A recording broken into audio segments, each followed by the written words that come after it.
have been, has been, had been. I had been to Singapore 4 times. నేను Singapore 4 సార్లు వెళ్ళి వచ్చాను. I have been to Malaysia. నేను Malaysia వెళ్ళి వచ్చాను. She has been to somewhere. ఆమె ఎక్కడికో వెళ్ళి వచ్చింది. ఇలా ఏదైనా ఒక ప్రదేశానికి లేదా ఏదైనా ఒక ప్రాంతానికి వెళ్ళి వచ్చాను అని తెలియజేయడానికి హ్యావ్ బీన్ టు లేదా హ్యాస్ బీన్ టుని లేదా హ్యాడ్ బీన్ టుని ఉపయోగించడం జరుగుతుంది. Have been to, had been to, has been టుకి తేడా ఏంటి అని అన్నట్లయితే హ్యావ్ బీన్ టు అని అనగా లేదా హ్యాస్ బీన్ టు అని అనగా ఈ రోజు వెళ్ళి వచ్చాను అని తెలియజేయడం జరుగుతుంది. హ్యాడ్ బీన్ టు అని అనగా గతంలో నిన్న కావచ్చు, 10 రోజుల క్రితం కావచ్చు, లేకపోతే 1 year క్రితం కావచ్చు, గతంలోనే వెళ్ళి వచ్చాను అని తెలియజేయడానికి హ్యాడ్ బీన్ టు ప్లస్ ఏదైనా ఒక నేమ్ చెప్పండి, మీరు ప్రదేశం పేరు ప్రాంతం పేరు చెప్పండి. ఇకపోతే have been to has been టుకి తేడా ఏంటి అని అన్నట్లయితే హ్యావ్ బీన్ టుని మనం కేవలం ప్లూరల్కి వాడడం జరుగుతుంది.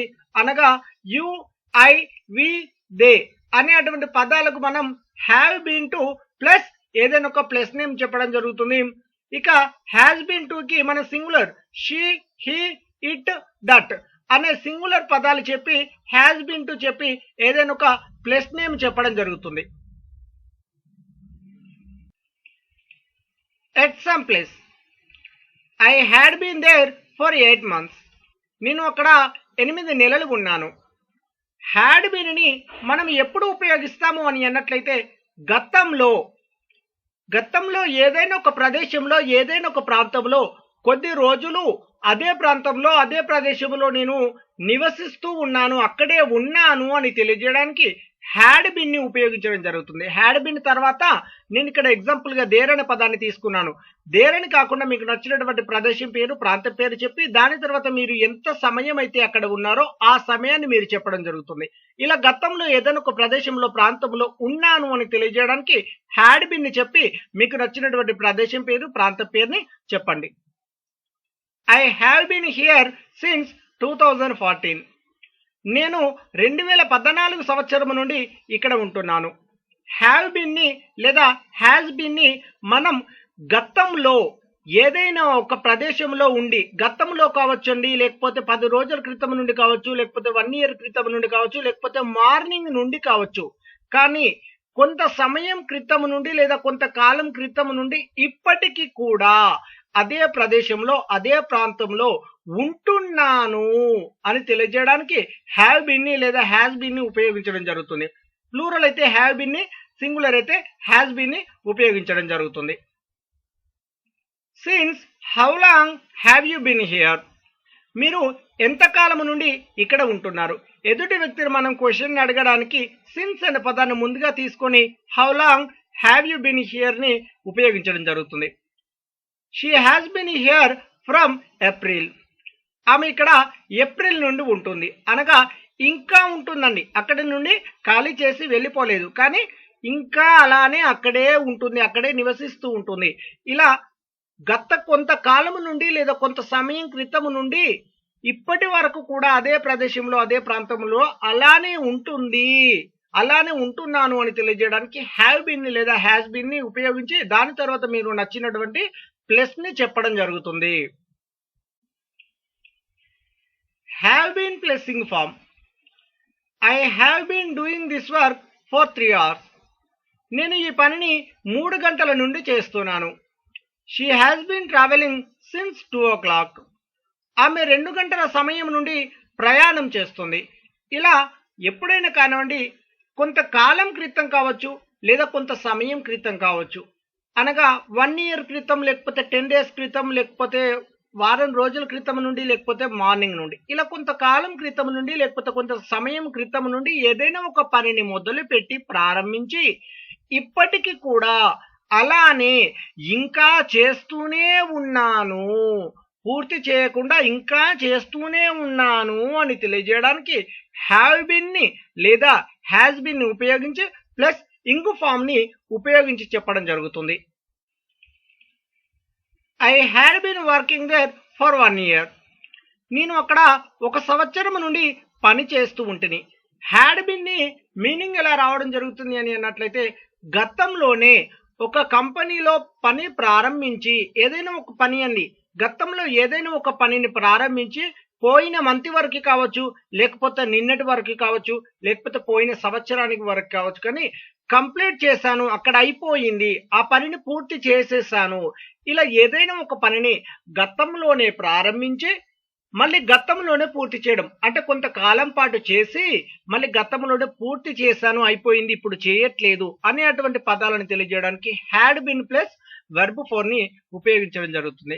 అంతేకాకుండా ఇక్కడ ఈ మూడు సెంటెన్సెస్ లో మీరు చూడండి, ఇక్కడ ఫర్ ఉంది, ఇక్కడ సిన్స్ ఉంది, ఇక్కడ ఫర్ ఉంది. ఫర్ ని సిన్స్ ని రెండిటికి మీనింగ్ నుండి అని రావడం జరుగుతుంది. కానీ ఇక్కడ తేడా ఏంటి అన్నట్లయితే ఫర్ అని అనగా ఏదైనా ఒక సమయం చెప్పి ఇప్పటి వరకు ఆ సమయానికి ప్లస్ ఇప్పటి వరకు జరిగి అంటే కాలం ఎంతైతే గడిచిందో ఆ కాలాన్ని కౌంట్ చేసి ఆ కాలం ఎంత అయిందో అంత చెప్తుంటాం. ఇక్కడ చూడండి 3 hours అని అన్నాము, అంటే 3 గంటలు అయింది, నేను ఇక్కడ నుండి ఇక్కడ పనిచేస్తున్నాను, 3 గంటల నుండి పనిచేస్తున్నాను అన్నాము, అంటే మనం కౌంట్ చేసి చెప్తున్నాం 3 గంటలు అయిందని.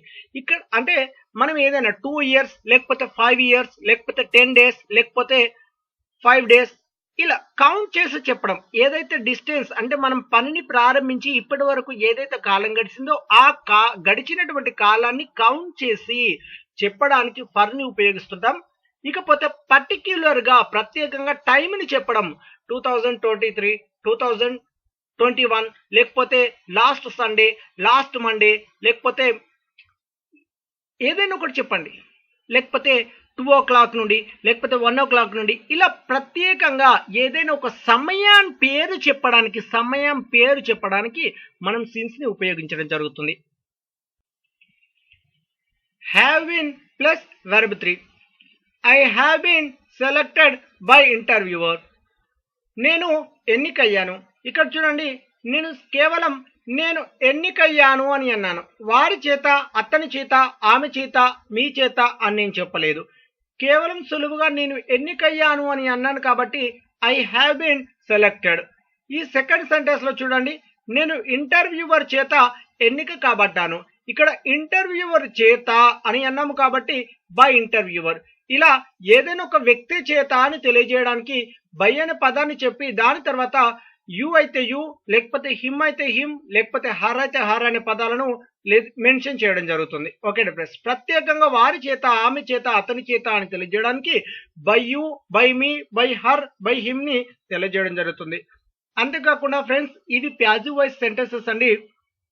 మీకు ప్యాసివ్ వాయిస్ గురించి పూర్తిగా క్లియర్ గా తెలుసుకోవాలి అని అనుకున్నట్లయితే మనకి యాప్ అనేది రూపొందించబడిందండి, శ్రీ శక్తి 777 స్పోకెన్ ఇంగ్లీష్ యాప్. ఇది మీకు ప్లే స్టోర్ లో దొరుకుతుంది. కేవలం 99 రూపీస్ తో ఉంటుంది. ఎంటైర్ గ్రామర్ కి సంబంధించినటువంటి పార్ట్స్ మీకు అందులో 200+ వీడియోస్ ఉంటాయి, 20 అబౌవ్ పీడిఎఫ్స్ ఉంటాయండి. మీకు అందులో ఈ యాక్టివ్ ప్యాసివ్ వాయిస్ వీడియో 3 గంటల పాటు ఉంటుందండి, 3 గంటలకి పైగా ఉంటుంది. మీకు అందులో క్లియర్ గా యాక్టివ్ ప్యాసివ్ వాయిస్ ఎలా అనేది తెలుసుకుంటారు.